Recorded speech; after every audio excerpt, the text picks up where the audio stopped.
S ವಿದೇಶಿ ದೇಣಿಗೆಗೆ ಮೂಗುದಾರ ಹಾಕಲು Modi ready. ಸೋಮವಾರ ಸಂಸತ್ನಲ್ಲಿ ಎಫ್ಸಿಆರ್ಎ ಬಿಲ್ ಮಂಡನೆ.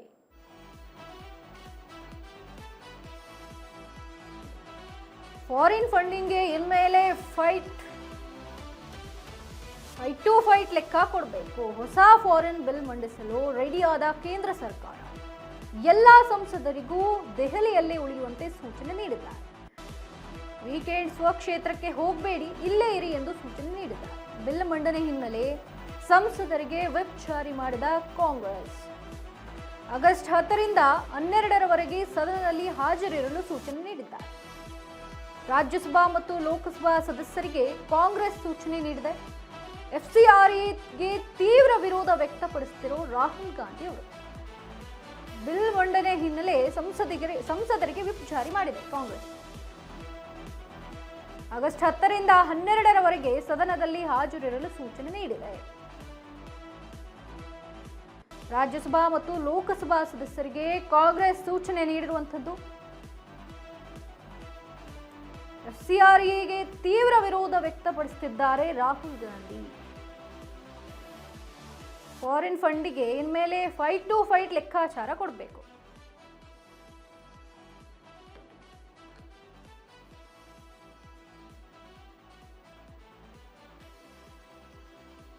ಈ ಬಗ್ಗೆ ಹೆಚ್ಚಿನ ಮಾಹಿತಿನ ನೀಡಲು ನಮ್ಮ ಪ್ರತಿನಿಧಿ ವಿನೋದ್ ಅವರು ನಮ್ಮ ಜೊತೆ ಇದ್ದಾರೆ. ಎಸ್ ವಿನೋದ್, ಎಫ್ಸಿಆರ್ ಬಿಲ್ ತರುವುದಕ್ಕೆ ಕಾರಣ ಏನು ಅಂತ?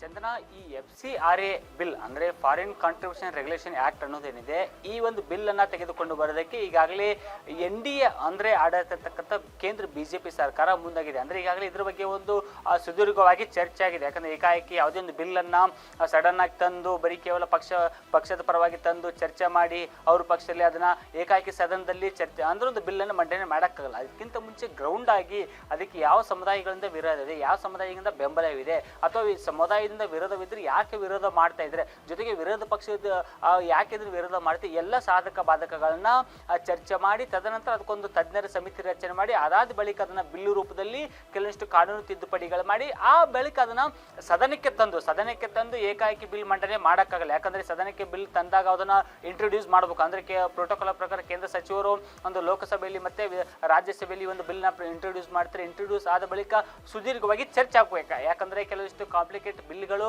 ಸುದೀರ್ಘವಾಗಿ 18 ಗಂಟೆ 20 ಗಂಟೆ ಚರ್ಚೆ ಆಗಿರ್ತಕ್ಕಂಥ ಉದಾಹರಣೆಗಳು ನಮ್ಮ ದೇಶದಲ್ಲಿ ಇದೆ. ಆ ಒಂದು ಕಾರಣಕ್ಕೆ ಈ ಒಂದು ಬಿಲ್ಲು ಸಹ ಒಂದು ಸುದೀರ್ಘವಾಗಿ 2 ದಿನಗಳ ಕಾಲ ಚರ್ಚೆ ಆಗುತ್ತೆ. ಚರ್ಚೆ ಆದ ಬಳಿಕ ಇದನ್ನ ಬಿಲ್ ರೂಪದಲ್ಲಿ ಆ ಒಂದು ಅಧಿಕೃತವಾಗಿ ಧ್ವನಿ ಮತದ ಮೂಲಕ ಒಂದು ಸಂಸತ್ನಲ್ಲಿ ಮತಕ್ಕೆ ಹಾಕ್ತಾರೆ. ಆದ ಬಳಿಕ ಮತದಲ್ಲಿ ಎಷ್ಟು ಜನ ಅದಕ್ಕೆ ಒಪ್ಪಿಗೆಯನ್ನು ಸೂಚಿಸ್ತಾರೋ ಅದರ ಆಧಾರದ ಮೇಲೆ ಬಿಲ್ ಪಾಸ್ ಆಗುತ್ತೋ ಅಥವಾ ಡೌನ್ ಆಗುತ್ತೋ ಅನ್ನೋದು ಗೊತ್ತಾಗಲಿದೆ. ಯಾಕಂದ್ರೆ ಈಗಾಗಲೇ ಒಂದು ಕೇಂದ್ರದಲ್ಲಿ NDA ಅಲಯನ್ಸ್ ಇರತಕ್ಕಂಥ ಕಾರಣದಿಂದ ಈ ಒಂದು ಬಿಲ್ಗೆ 2/3 ಒಂದು ಬಿಲ್ಗೆ ಒಂದು ಬೆಂಬಲ ಬೇಕು, ಮತಗಳು ಬೇಕು.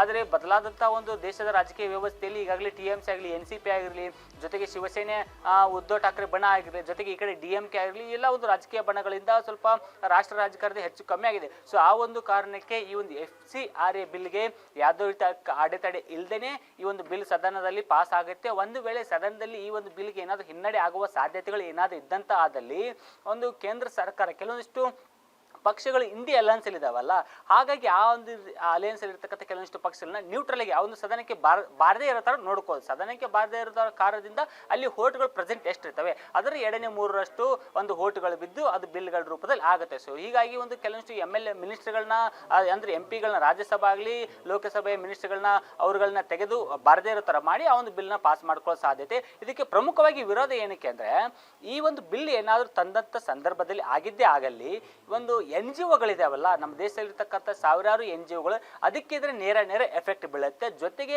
ಕೆಲವೊಂದಿಷ್ಟು ಮಿಷನರಿಗಳಾಗಿರಲಿ, ಜೊತೆಗೆ ಕೆಲವೊಂದಿಷ್ಟು ಚರ್ಚ್ಗಳಾಗಿರಲಿ, ಈ ಒಂದು ಚರ್ಚ್ಗಳಿಗೆ ಬೇರೆ ಬೇರೆ ಫಂಡ್ಗಳು ಬರುತ್ತೆ. ಆ ಒಂದು ತಮ್ಮೆಲ್ಲ ಮಾಹಿತಿಗಾಗಿ ಧನ್ಯವಾದ.